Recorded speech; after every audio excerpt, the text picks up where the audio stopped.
Bueno, pues esta noche vamos a entrar en profecías de Adviento. Ya Rafa, yo quiero animarlos a que oigan los mensajes que él ha dado.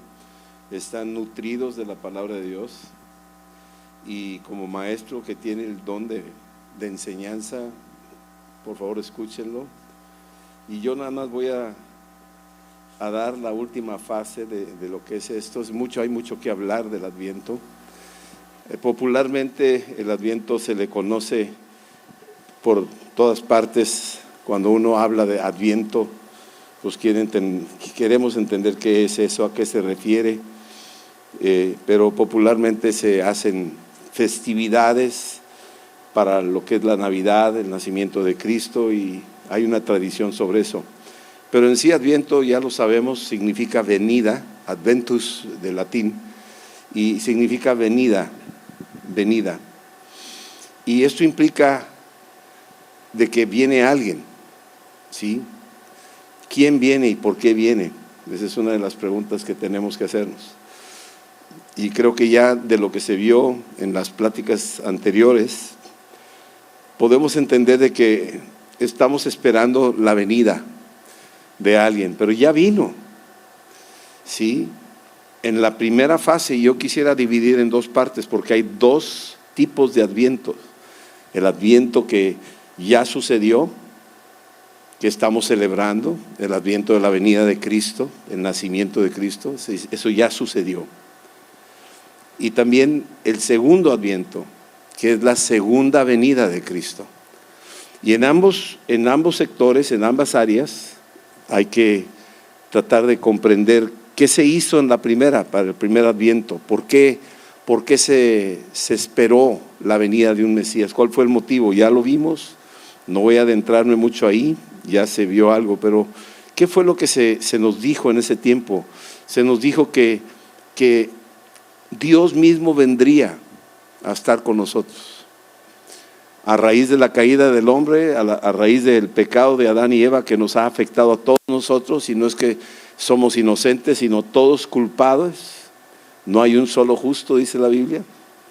Pero ahí en Génesis 3:15 se dice que iba a venir alguien de mujer que le aplastaría la cabeza a la serpiente antigua. Esa era la promesa del Adviento.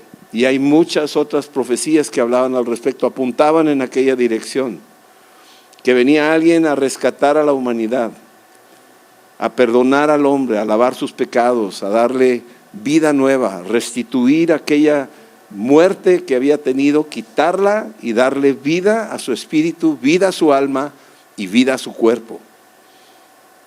Iba a ser una resurrección integral, pero este es un proceso, y por eso se habló de Adviento, esa venida que venía. ¿Quién iba a venir? Dios mismo vendría. ¿Cómo vendría? Él se haría hombre como nosotros, se identificaría con nosotros en todos los aspectos. Por eso nació y se hizo hombre, nació de una virgen y vivió entre nosotros con todas las características. Voy a hablar algunas de ellas. ¿Y cuándo iba a llegar ese Adviento? ¿Cuándo iba a llegar aquella promesa? Esa promesa iba a llegar durante el tiempo del cumplimiento de esa profecía, de aquello que se decía. Habría una fecha límite, una fecha de cumplimiento. Y llegó el día cuando así sucedió, que nosotros celebramos, aunque la hora o el día no lo sabemos con precisión, pero sabemos que sí vino al mundo y sí nació conforme a las profecías en Belén, de una virgen, y cumplió todo lo que tenía en su haber de su llamado como el Mesías Salvador. Lo cumplió hasta la cruz, lo cumplió totalmente. Pero ¿qué era lo que tenía que tener la gente?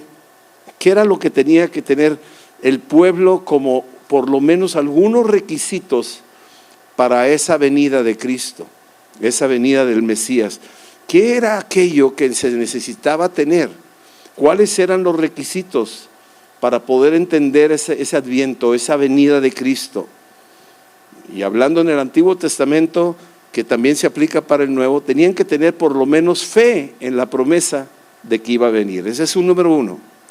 Tenían que tener fe de que lo que se dijo se iba a cumplir. Y esa fe mantenía vigente a la gente, muy atenta, muy expectativa. Eso mismo sucede ahorita que tenemos fe, que Cristo va a volver a regresar. Tenemos que tener fe de que va a volver a regresar. Pero hablando de la venida, la primera venida de Cristo aquí a la tierra, había fe para eso. La segunda cosa era amor. Había un amor en el corazón de esa gente que amaban al Señor, no todos, quiero ser muy claro, pero sí había un amor en aquellos que tenían la expectativa y cumplían la ley, porque la ley se resumía en dos cosas: amar a Dios por encima de todo y amar al prójimo como a sí mismo. Y ese amor es un requisito para recibir ese adviento, esa venida del Mesías. Y es lo mismo que se requiere para la segunda venida de Cristo, porque dice: y cuando venga el Señor, ¿habrá amor aquí? ¿Se amarán los hombres? Parece que la cosa se va polarizando y no se está viendo claro eso. La tercera cosa que iba a haber era un corazón contrito y humillado, arrepentido, un corazón arrepentido de una manera continua delante del trono de Dios, para poder ser dignos de presenciar la venida del Mesías. Y cuando se manifestó Cristo, cuando se manifestó el bebé, hubo una consternación en mucha gente, muchos de ellos. Ahorita voy a hablar de algunos de ellos, que se consternaron, que los tocó y desearon, se dieron cuenta de la necesidad de ordenar sus vidas. Y eso es lo que tenemos ahorita para la segunda venida de Cristo, que nos está llamando el Espíritu Santo a arrepentirnos y a ordenar nuestras vidas para prepararnos para su inminente venida. La cuarta cosa es un deseo de santidad, un deseo de darle la espalda al mundo y decirle: no voy a recibir lo que me estás ofreciendo. Un deseo de santidad, un deseo de ser como Cristo, un deseo de decir: estoy purificado, estoy preparado, estoy esforzándome por mantener una vida pura delante del Señor, y eso me lleva a una continua renovación que me mantiene en esa condición. Sed santos porque yo soy santo, dice el Señor, y sin santidad nadie verá a Dios. Así es que la santidad también nos prepara para poder ver esa segunda venida. Pero también era el deseo del corazón de personas como María o como Zacarías, que tenían un deseo de vivir justos delante del Señor. No decimos que no eran pecadores, porque todos lo somos, pero era el deseo de mantenerse en santidad delante de la presencia para poder tener una condición digna de estar delante del Rey que ha venido a la tierra. La quinta cosa era estar ocupados en la obra del Señor. Estar ocupados haciendo cosas. Por ejemplo, Zacarías estaba ocupado presentando el sacrificio en el templo. Él estaba ocupado en sus cosas. Simeón también.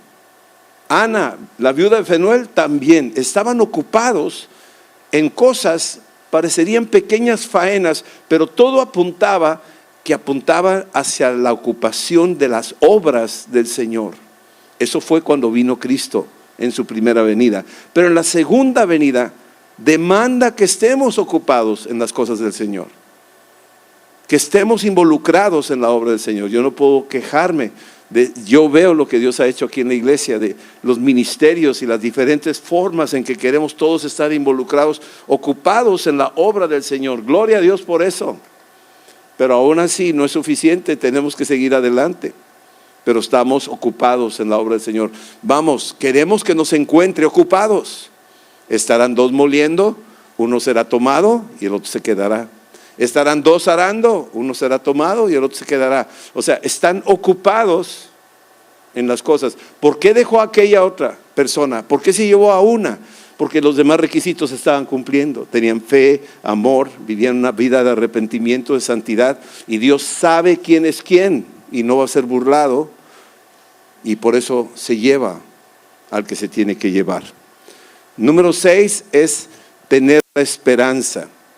Los que vivieron en el Antiguo Testamento tenían la esperanza de la venida del Señor. Sabían que había esa promesa y tenían esperanza en la promesa.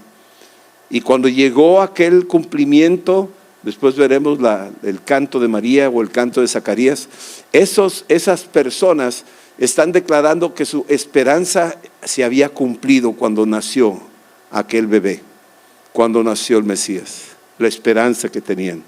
Tenemos que tener esperanza de que Cristo va a regresar. Esa es nuestra esperanza. Muchos dirán, si Cristo no resucitó, vana es vuestra fe. ¿Para qué tanto? ¿A quién esperas o qué? Ya se fue, no va a volver a venir. Pero los ángeles dijeron ahí en Hechos 1:9, este mismo Jesús que ha sido tomado al cielo, así como fue tomado al cielo, así volverá. Entonces, ¿qué sembró en todos los que estaban afuera? Los 500 tal vez que estaban ahí, 120 dice ahí que estaban en el aposento, los 12 apóstoles. ¿Qué pasó con ellos que oyeron eso de parte de los ángeles? Sembró esperanza. Les dijo, va a volver a venir. Va a volver a venir. Esa es nuestra esperanza en la segunda venida de Cristo. Y finalmente, gozo. El gozo del Señor es nuestra fortaleza.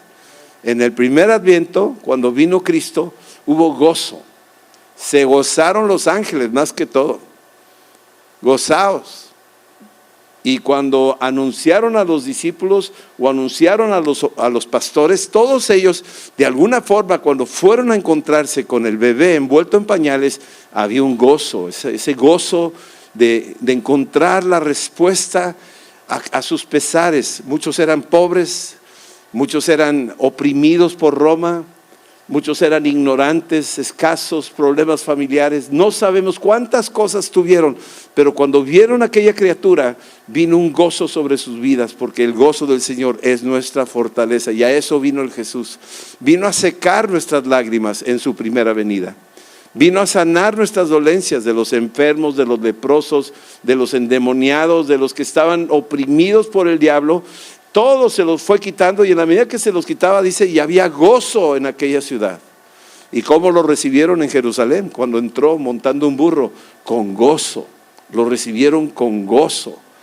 ¿Y cómo va a ser cuando venga el Señor ahora en su segunda venida? La iglesia no se va a estar comiendo las uñas. La iglesia va a estar llena de gozo, porque sabemos que vamos a ver al Señor, al que cumple sus promesas, y va a haber un gozo. Y tal vez estemos batallando, tal vez las cosas se compliquen, pero acuérdate que el gozo del Señor es tu fortaleza. De ahí tú te vas a sostener, de ese gozo, sabiendo que el Señor, como lo hizo Esteban, ya lo iban a apedrear y él puso sus ojos en las cosas de arriba. Y no lo dice, pero no dudó ni un tantito que estaba lleno de gozo, porque lo que él vio era más glorioso que lo que le iba a pasar. Cuando lo iban a apedrear, lo iban a lapidar, tenía sus ojos puestos en Cristo. Veo al Hijo de Dios levantado a la diestra del Padre. Y los demás se enfurecían, y él decía, wow, lo que estoy viendo, no, hombre, ni lo que me van a hacer, no pasa nada. Tengo una confianza plena en las cosas que están por venir. Es que las profecías de la primera venida del Mesías ya las vimos en el Antiguo Testamento. En la última plática que dio Rafa, se habló de la Torá, de los profetas mayores, de los profetas menores. Cómo el Antiguo Testamento está lleno de profecía anunciando que venía el Mesías, que iban a ser en Belén, que iban a ser de una virgen. O sea, venía describiendo. Esa es la riqueza de nuestra fe, que tenemos un libro que es profético y que estaban escritas estas profecías tal vez 1300 años antes de Cristo, tal vez 1000 años en los tiempos de David antes de Cristo. Salmo 2, Salmo 22, Salmos, Isaías 53, cuando estaba Isaías unos 700 años antes de Cristo. Todos estos profetas estaban hablando de la venida de Cristo. Así es que el Antiguo Testamento ya confirmaba de que venía el Mesías, pero no lo veían, solamente oían de que iba a venir. Sin embargo, ya en el Nuevo Testamento, las profecías del Antiguo Testamento se cumplieron y todavía se están cumpliendo. Pero en el caso del nacimiento de Jesús, la venida, el adviento de Cristo, el cumplimiento se empieza a revelar. Empieza a revelarse aquellas profecías que se había dicho, ahora las estaban viendo en vivo y a todo color. Ahora podían hasta tocar esa profecía hecha realidad. Ahora María tenía al bebé en sus brazos. José podía acariciar a ese bebé que no era suyo, pero se le había asignado ser el padrastro que lo cubriría y que estaría velando por él. Ahora los magos que vendrían también estarían delante de esto y veían las profecías reveladas ahora, manifestadas. No solamente una palabra por ahí en el aire, sino ahora aterrizadas, así como estamos tocando, en vivo y a todo color. Eso lo vieron ellos. Estas profecías fueron anunciadas por ángeles en el Antiguo Testamento y en el Nuevo. El cumplimiento, ángeles también hablaron. Le habló un ángel a Zacarías, le habló un ángel a María, le habló un ángel también ahí a Simeón, le habló, o sea, el Espíritu Santo le habló a Simeón, y a José le habló un ángel también, para decirle todo lo que concernía a ese adviento.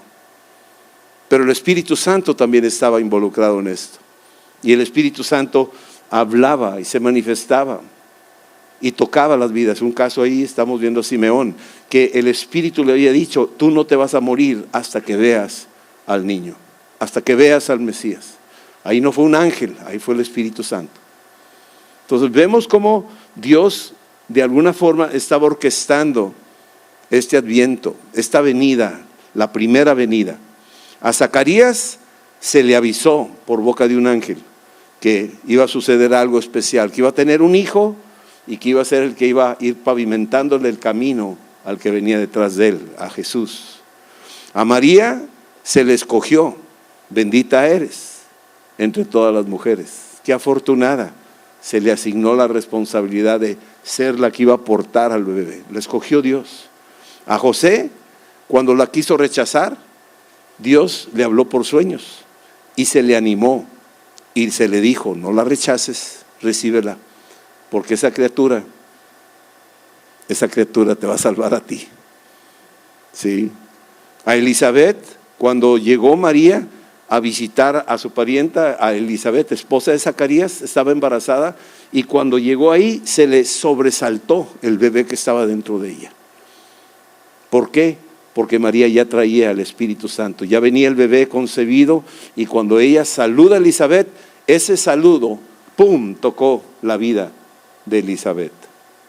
Los pastores, cuando están en el campo, en las vigilias y en la noche, y de repente los cielos se abren, me imagino qué ha de haber pasado en sus mentes cuando vieron los cielos abiertos y todos los ejércitos de Dios que estaban alabando y celebrando, y les decía un ángel principal a ellos que tuvieran ánimo, que no tuvieran miedo, porque había nacido el Salvador. Y todos ellos oyendo esto, y fueron y encontraron el pesebre, encontraron al bebé tal como se les había dicho, que iba a estar envuelto en pañales. Esto a los pastores se les dio dirección y fueron a donde tenían que llegar. Simeón es otro caso, que este es parte de los profetas de los últimos, de esos tiempos de la, vamos a llamarlo así, de la venida de este adviento, la primera. Simeón es guiado por el Espíritu y le dice el Espíritu Santo, tú no vas a morir hasta que veas al niño. Y está él ocupado, no sé cuántos días o meses habían pasado, pero él está ocupado, dice la Escritura, cuando de repente el Espíritu Santo le dice, vete al templo, vete ya, rápido, muévete para allá. Y Simeón va al templo, acababan de circuncidar al niño, están ahí a punto tal vez de salir. Y llega Simeón y lo ve y dice, momento, ¿me permiten? Y ve al niño y dice el Espíritu, este es. Como le dijo a Samuel cuando entró David y le dijo Dios a Samuel, este es. Bueno, Aquí a Simeón le dijo lo mismo, este es, y pidió permiso para cargarlo. Y bendijo a Dios y declaró, dijo, Señor, gracias, ya lo vi, ya me di cuenta que todo lo que me habías dicho era verdad, que no me iba a morir hasta verlo, ya lo vi, lo estoy viendo aquí, lo estoy tocando, te doy gloria, ahora sí, Señor, ya estoy listo, tú has cumplido tu promesa, me puedo ir en paz. Simeón se le cumplió lo que se le prometió. A Ana, viuda de Fanuel, se le encomendó después de su viudez a que se quedara en el templo, y era una mujer que era diligente y ella servía ahí en el templo. No sabemos qué faenas tendría, tal vez andaba barriendo, preparándoles comida, atendiendo a la gente. Pasó años ahí encerrada, sirviendo, ocupada en las cosas de Dios. Pero cuando llegó el niño, ella sabía, ella tenía la esperanza que iba a venir.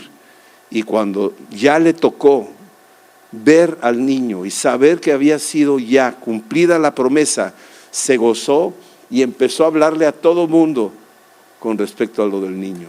Quería que todo mundo supiera.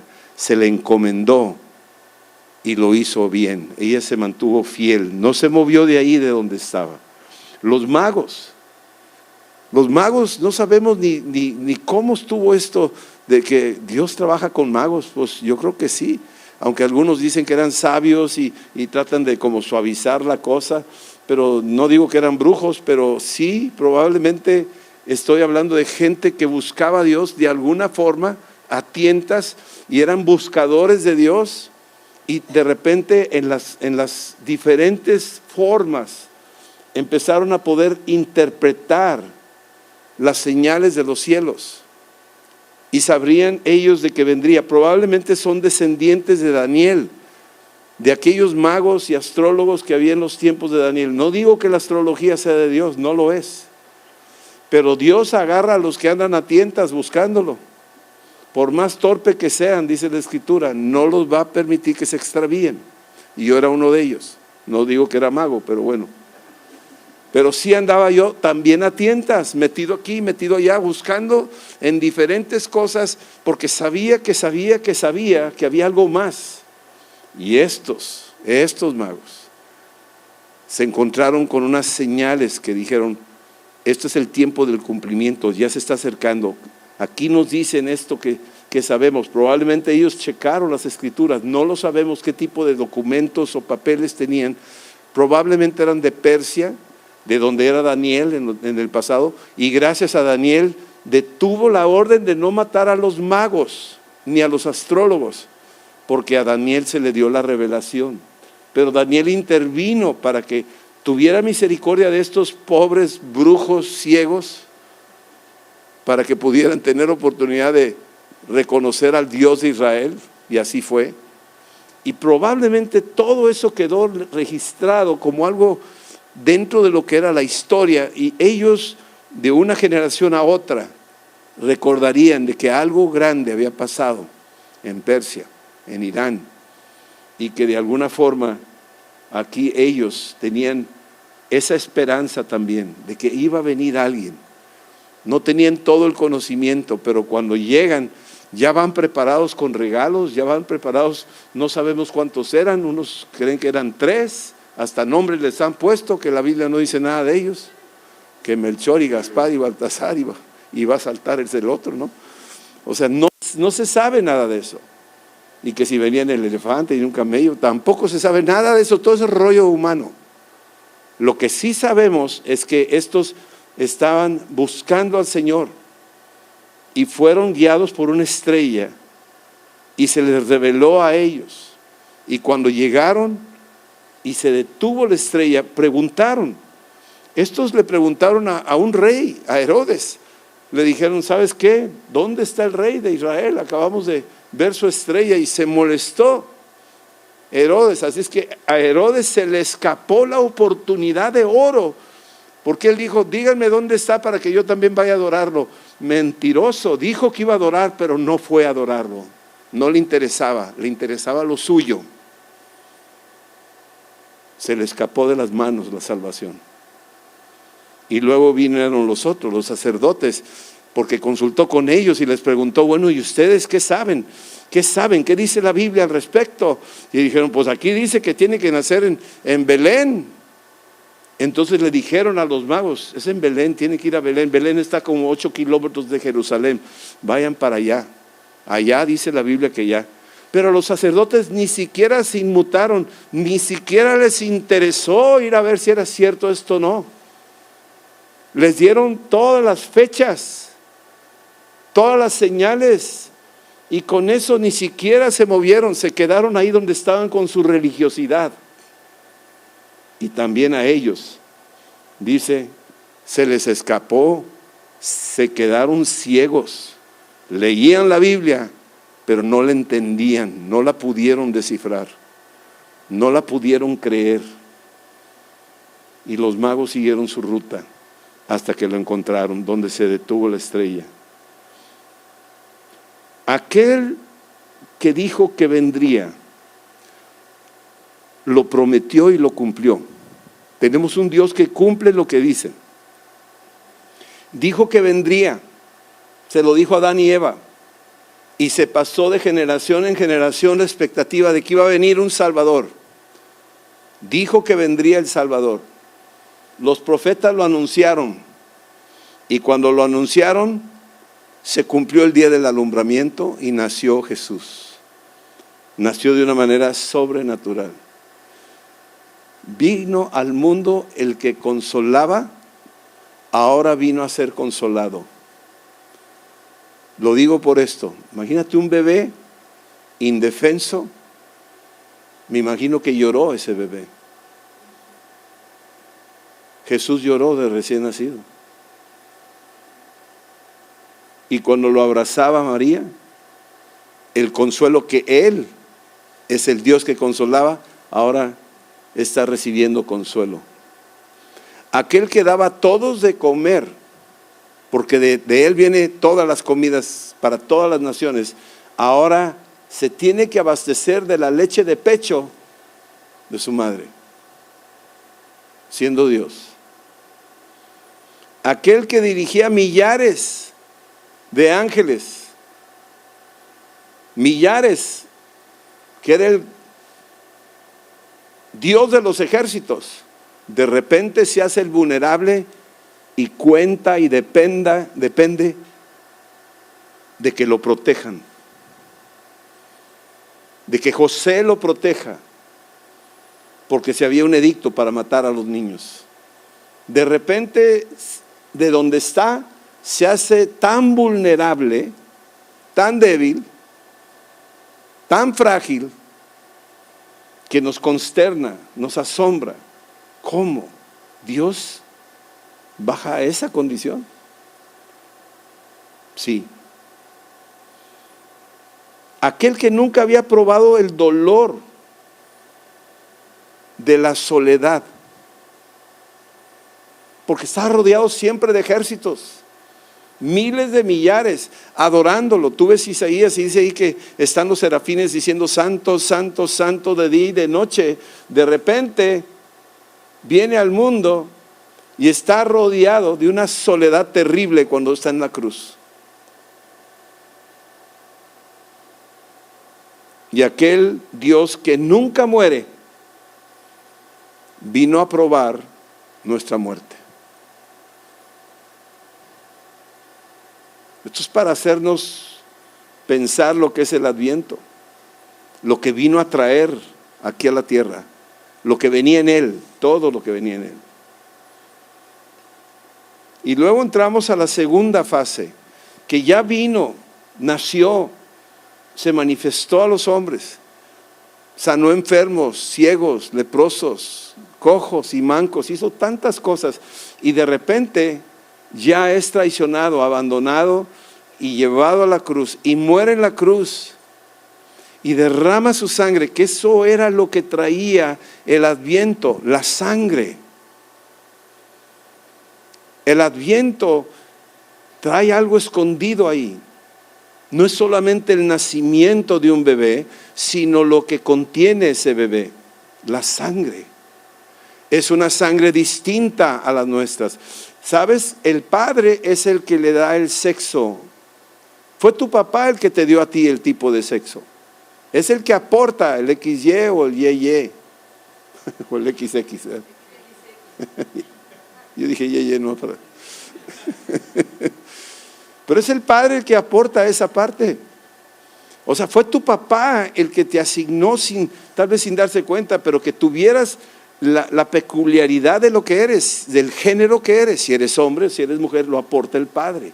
Pues en el caso de Jesús, el padre asignó el género también como hombre.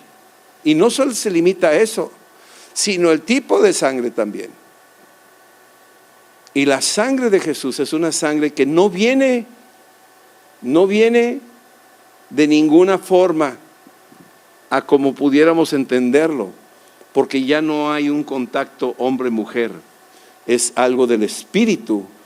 Y la escritura me dice que la vida de la sangre es el espíritu que tiene la sangre. Y esa sangre era una sangre única, y eso era lo que traía ese bebé. Una sangre que por la fe en esa sangre, dice 1 Juan, capítulo 1, 7, por medio de la fe en esa sangre, tenemos el perdón de todos nuestros pecados. Esa sangre es diferente a toda la sangre de toda la raza humana. Una sangre preciosa que emblanquece, que nos hace más blancos que la nieve o que la blanca lana. Es una sangre que borra para siempre nuestros pecados. Eso era lo que traía ese bebé. Una sangre que hablaría a favor de nosotros. Una sangre que hablaría mejor que la sangre de Abel.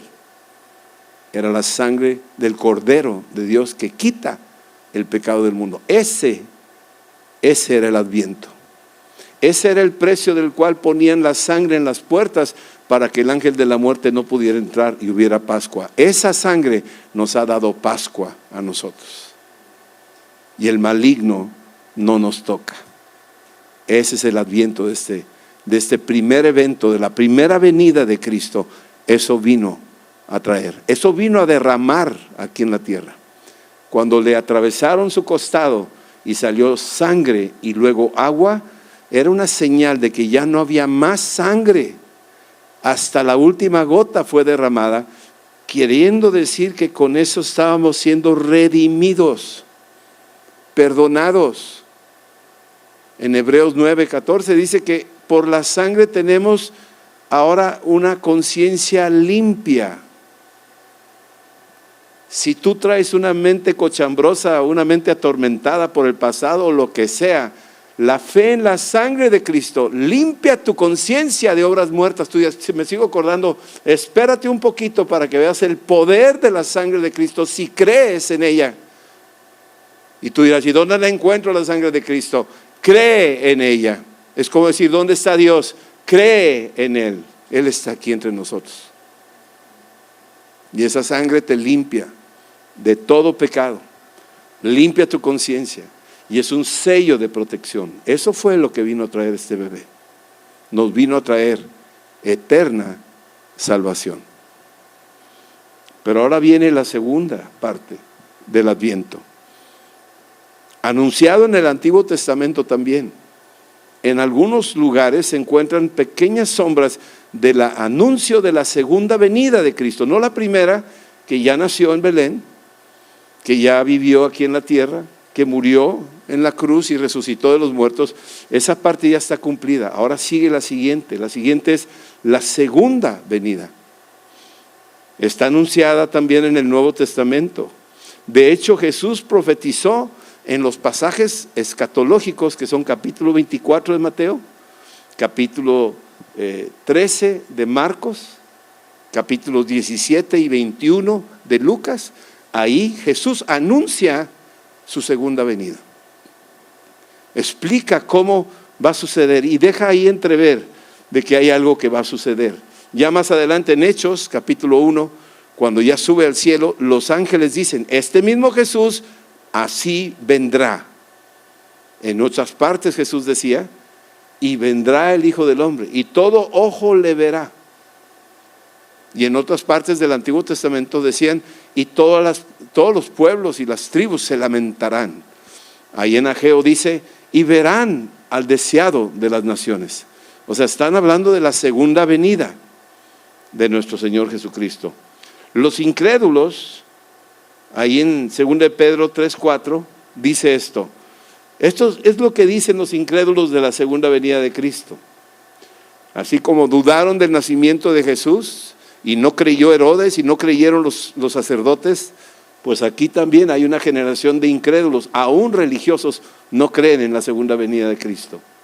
Pero aquí dice que decían ellos, los incrédulos, 2 de Pedro 3:4, ¿dónde está la promesa de su advenimiento? Ellos están negando el adviento. No hay adviento, están diciendo aquí. No hay ni primer adviento ni segundo adviento. No hay, están diciendo eso.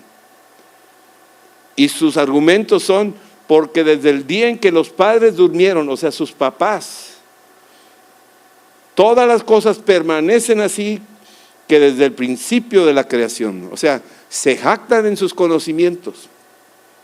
Pero si tú sigues leyendo el capítulo 3 de 2 de Pedro, dicen, estos ignoran voluntariamente que los cielos y la tierra fueron hechos por el poder de la palabra de Dios y que fueron destruidos por agua. Ellos ignoran que ya hubo una advertencia inicial de que venían y que se prepararan, porque ya venía un diluvio y no hicieron caso y se los llevó a todos. Ellos ignoran voluntariamente eso. No quieren aceptar a Cristo como Señor, el que nació, el que lava de pecados. No lo quieren aceptar, lo quieren ignorar. Hay una consecuencia. Y ahora en la segunda venida de Cristo, ellos ignoran voluntariamente y se ríen. Ay, sí, desde niño he oído que ya viene Cristo y nunca ha llegado. Y se ríen y lo niegan, lo ignoran voluntariamente. Y no saben que cuando llegue, la gran sorpresa va a ser que tal vez sea demasiado tarde. Porque no podemos ignorar que sí es cierto, todo lo que está escrito, el cielo y la tierra pasarán, pero las palabras de nuestro Señor jamás pasarán, se van a cumplir. ¿Sí? En otra parte, en la primera de Pedro, capítulo 1, del 10 al 12, dice algo muy importante hablando del adviento, del primero, pero también incluye parte del segundo, y dice, los profetas que profetizaron de la gracia destinada a ustedes, inquirieron y diligentemente indagaron acerca de esta salvación. O sea, los profetas querían saber si venía o no venía. Estaban escudriñando. Cuando Pablo llegó a Berea, empezaron a escudriñar las escrituras y se empezaron a dar cuenta que lo que decía la escritura era verdad y lo que predicaba Pablo de Cristo era verdad. Inquirieron diligentemente, indagaron acerca de esta salvación, escudriñando qué persona y qué tiempo indicaba el Espíritu de Cristo que estaba en ellos, el cual anunciaba de antemano que vendría el sufrimiento de Cristo y las glorias que vendrían tras ellos. Es decir, aún en el Antiguo Testamento no solo hablaba del nacimiento, sino de todo el proceso de lo que le vendría a suceder a Cristo, que le iban a horadar las manos, que iba a ser varón de dolores, que iba a ser sepultado. Aquí nos habla en todas las porciones, y entonces aquí nos está diciendo cómo los profetas indagaron de esto que estamos hablando. Así es que eso mismo sucedió en el Adviento número 1. Y eso mismo, si indagamos las escrituras, podemos darnos cuenta que en el Adviento número 2, lo que ya viene pronto, métete a la escritura para que sepas cuáles son las condiciones para que venga el segundo Adviento. ¿Qué necesita suceder? Una de ellas es Israel volverá a la tierra. 2000 años han pasado y ya regresó Israel. Israel se ha convertido ahora como el foco de atención. Estuvo abandonada esa tierra 2000 años, echados fuera por los romanos en el año 70 y regresaron a esa tierra en el año 1948. Han peleado contra ellos tratando de sacarlos, pero no lo han podido hacer. Y ahí está la señal. El Señor dice, cuando tú veas la higuera reverdecer, sabrás que yo estoy por regresar. La higuera estaba seca 2000 años, ya está reverdeciendo. Y tú sabes que ya viene. Esa es una señal de las muchas que hay. Habrá grandes terremotos, lo que nunca ha habido en la historia.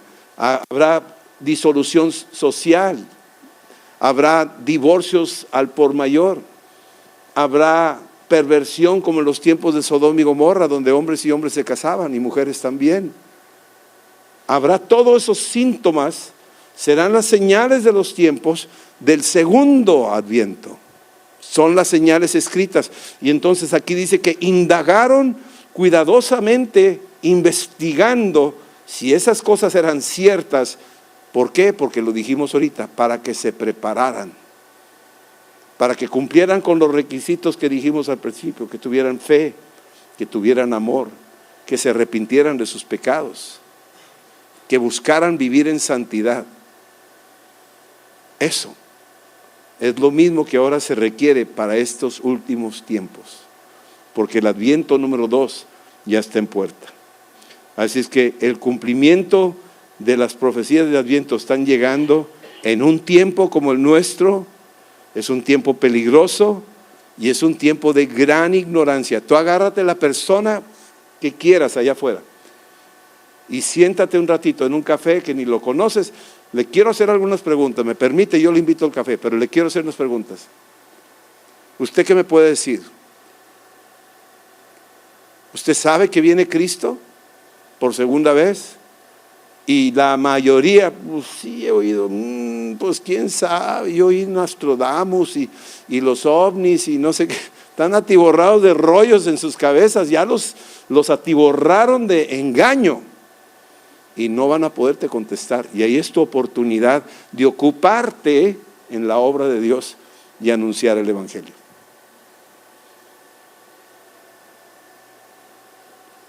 La voz de estos tiempos, como en el primer adviento, siempre que sucedían cosas decían, no teman, no tengan miedo.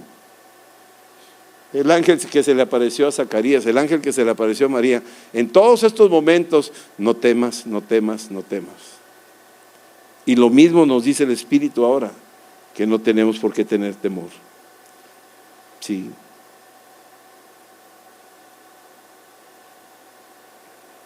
Aquí dice, según de Timoteo, del capítulo 1, versículo 9, hablando de Jesús, quien nos salvó y nos llamó con un llamamiento santo, no conforme a nuestras obras. Aquí no está por tu cara bonita y porque te portaste bien. Aquí está por su soberanía y por su asignatura. Te asignó algo antes de que tú nacieras. Tú tienes un llamado, tú existes porque tienes un propósito. Este es el Dios del que estamos hablando. Tienes un llamamiento santo.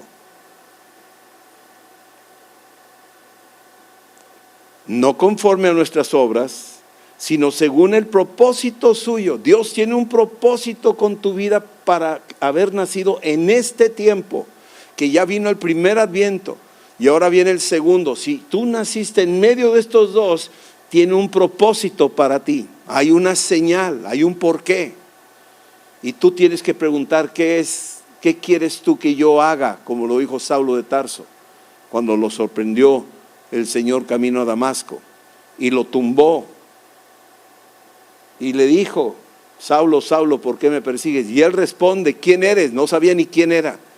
Y luego la segunda pregunta es, ¿qué quieres tú que yo haga? Bueno, aquí dice, tiene un propósito.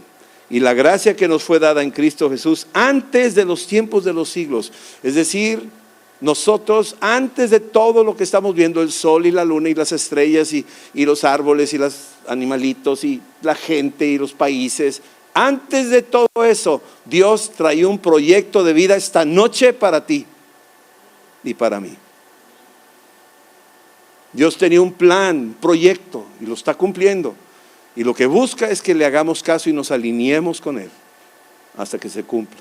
Y lo va a cumplir. Y termino con esto. En Lucas capítulo, déjame llevarte ahí a lo que dijo Zacarías, una declaración tremenda. Zacarías capítulo 1,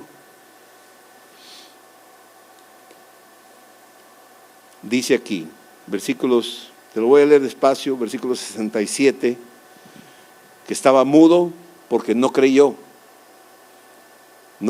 que fuera él a tener un hijo en su vejez, y su esposa estaba también muy avanzada en edad. Pero cuando nació Juan el Bautista, entonces le preguntaron, ¿cómo le vamos a poner? Y todo el mundo por costumbre le iban a poner Bar Zacarías, o sea, hijo de Zacarías. Pero dijo, no, se va a llamar Juan. Y lo escribió en una tableta, Juan.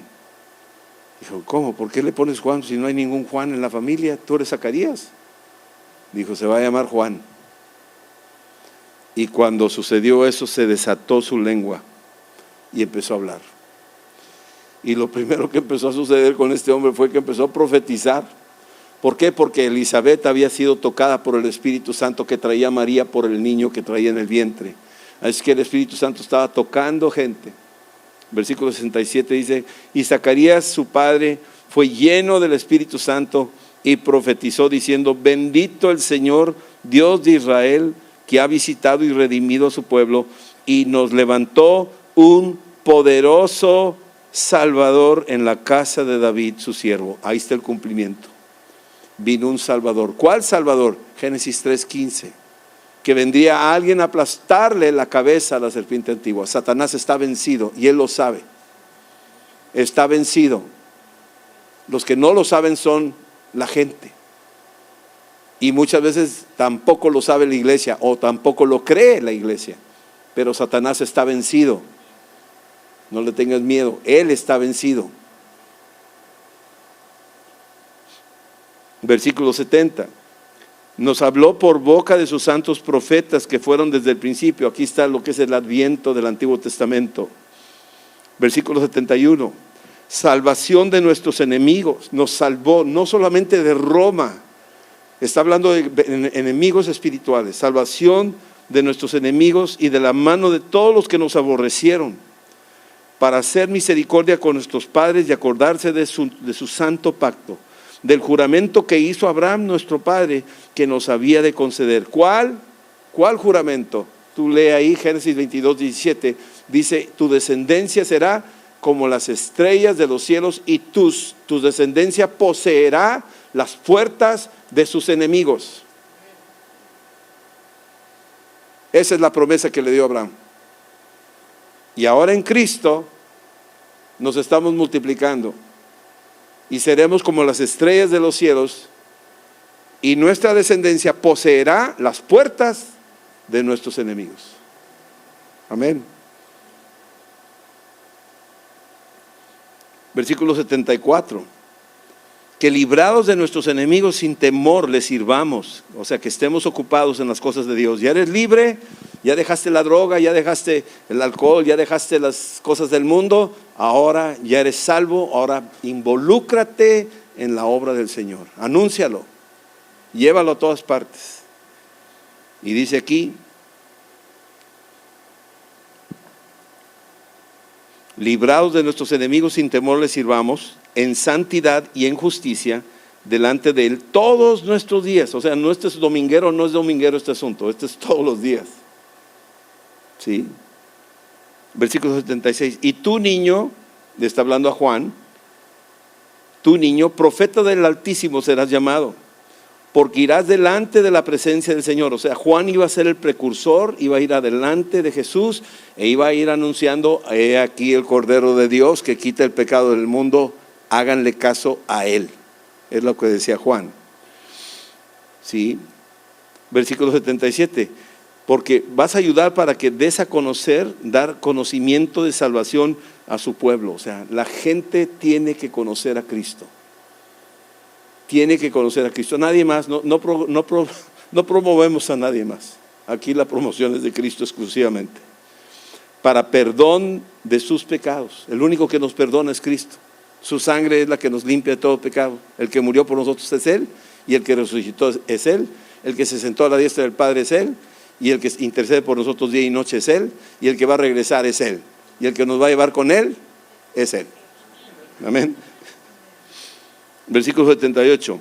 Por la entrañable misericordia de nuestro Dios, con que nos visitó desde lo alto la aurora.